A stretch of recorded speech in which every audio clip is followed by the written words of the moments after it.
अस्सलाम वालेकुम एवरीवन। आज का टॉपिक है जेंडर एंड लैंग्वेज। एक ऐसा सब्जेक्ट जो हमें बताता है कि कैसे ज़ुबान यानी लैंग्वेज जेंडर रोल्स और आइडेंटिटीज़ को रिफ्लेक्ट करती है और इन्फ्लुएंस भी करती है। इस वीडियो में हम बात करेंगे जेंडर लैंग्वेज क्या होती है, प्रोनाउंस का क्या रोल है, मीडिया और कल्चर किस तरह लैंग्वेज को शेप करते हैं, और सबसे इम्पॉर्टेंट, लैंग्वेज का यूज़ इंक्लूसिव और रिस्पेक्टफुल कैसे बनाया जा सकता है। तो चलिए स्टार्ट करते हैं। सबसे पहले इंट्रोडक्शन की बात करते हैं जेंडर और लैंग्वेज। लैंग्वेज सिर्फ कम्युनिकेशन का टूल नहीं होती, ये सोसाइटी के व्यूज़, नॉर्म्स और रोल्स को भी इफ़ेक्ट करती है। जब हम जेंडर और लैंग्वेज को स्टडी करते हैं तो हम ये समझने की कोशिश करते हैं कि किस तरह फ़ीमेल और मेल या नॉन बाइनरी लोग अलग तरीक़ों से ज़ुबान का इस्तेमाल करते हैं। थोड़ा सा हिस्टोरिकल पर्सपेक्टिव देख लें तो पुराने ज़मानों में लैंग्वेज अक्सर जेंडर स्टीरियोटाइप्स को रीइंफोर्स करती थी। अर्ली रिसर्चर्स ने फोकस किया कि जो मेल्स की स्पीच असर्टिव और डोमिनेंट होती है, जबकि फ़ीमेल की स्पीच पोलाइट या सॉफ्ट होती है। लेकिन आजकल के स्कॉलर्स ये कहते हैं कि जेंडर कोई फिक्स्ड नहीं, बल्कि एक सोशल परफॉर्मेंस है जो हम हर रोज़ ज़ुबान के ज़रिए एक्सप्रेस करते हैं। जेंडर्ड लैंग्वेज और उसके फीचर्स के बारे में बात करें तो जेंडर लैंग्वेज एक ऐसा वर्ड, टाइटल्स या प्रोनाउंस होते हैं जो स्पेसिफिक जेंडर्स के लिए लिंक किए जाते हैं। For example, chairman instead of chairperson, हम मोस्टली यूज़ करते हैं चेयरमैन। अगर हम उसके लिए यूज़ करें व्हाट अबाउट चेयरपर्सन, जिसके अंदर कोई स्टीरियोटाइप नहीं है, कि कोई नहीं बता रहा कि ये मेल है, फीमेल है या नॉन बाइनरी है। मैन काइंड की जगह अगर हम ह्यूमन काइंड यूज़ करें, ये स्मॉल चीज़ें जो होती हैं ना, हमारी सोसाइटी के माइंडसेट को रिफ्लेक्ट करती है और उनको रीइंफोर्स करती है। अगर हम जेंडर न्यूट्रल टर्म्स यूज़ करें तो ज़्यादा इंक्लूसिव कम्युनिकेशन प्रमोट होती है, जिसके अंदर किसी भी किस्म के जेंडर को हाईलाइट नहीं किया जाता। अब अगर हम प्रोनाउंस और जेंडर आइडेंटिटी के बारे में बात करें तो प्रोनाउंस में जैसे ही, शी, दे हमारी आइडेंटिटी का हिस्सा है।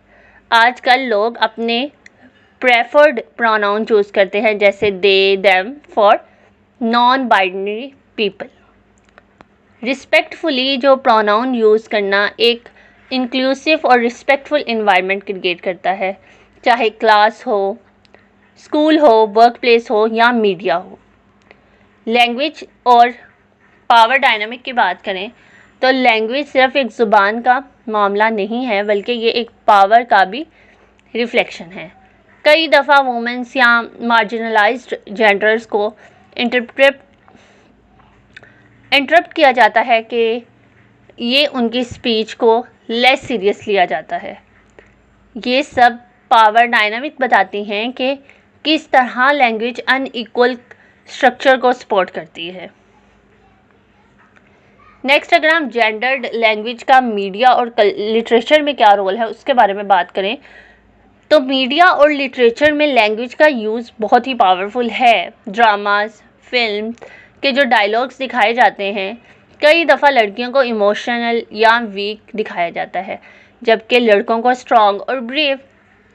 लेकिन कुछ लिटरेचर और मॉडर्न मीडिया ऐसा भी है जो जेंडर नॉर्म्स को चैलेंज करता है। अब जेंडर और लैंग्वेज जो है वो डिफरेंट कल्चर्स में क्या रोल प्ले करती हैं, किस तरह से बिहेव करती हैं, उसके बारे में बात करें तो हर कल्चर में जेंडर और लैंग्वेज का रिलेशन डिफरेंट होता है। कुछ लैंग्वेज जैसे स्पेनिश, अरेबिक, फ्रेंच में ग्रामेटिकली जो जेंडर्स होते हैं, और कई कल्चर्स में ऐसे प्रोनाउंसिएशन ही नहीं होते जो जेंडर न्यूट्रल हों। लेकिन दुनिया भर में अवेयरनेस जो है वो बहुत हो रही है, जिसकी वजह से जो जेंडर इंक्लूसिव की तरफ जो है वो लोगों का रुझान हो रहा है। अगर हम बात करें कि language change and gender neutrality की, आजकल लोग जेंडर न्यूट्रल लैंग्वेज अडॉप्ट करने लगे हैं, जैसे police officer instead of policeman, they for someone whose gender is unknown or non-binary। Remember, language evolve होती है और ये इवोल्यूशन रिफ्लेक्ट करता है कि सोसाइटी कितनी इंक्लूसिव और फेयर बन रही है। चैलेंजेस और कंट्रोवर्सीज का सामना भी करना पड़ता है जेंडर और लैंग्वेज को।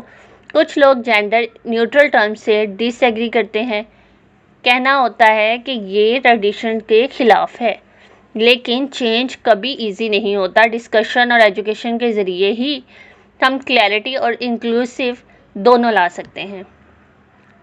सो रिमेंबर वन थिंग कि जेंडर और लैंग्वेज का कनेक्शन सिर्फ एकेडमिक टॉपिक नहीं है, बल्कि ये एक प्रैक्टिकल ज़िंदगी का भी हिस्सा है। सो रिस्पेक्टफुल एंड इंक्लूसिव लैंग्वेज का यूज़ हर किसी का राइट है। अगर हम अपनी ज़ुबान को समझ कर उसे यूज़ करें तो हम एक ऐसी सोसाइटी बना सकते हैं जहां हर जेंडर को इक्वालिटी का जो है वो राइट मिले। So that's all about today's lecture. मिलते हैं अगली वीडियो में एक नए कॉन्सेप्ट के साथ। तब तक अपना बहुत ख्याल रखिएगा। अल्लाह हाफिज़।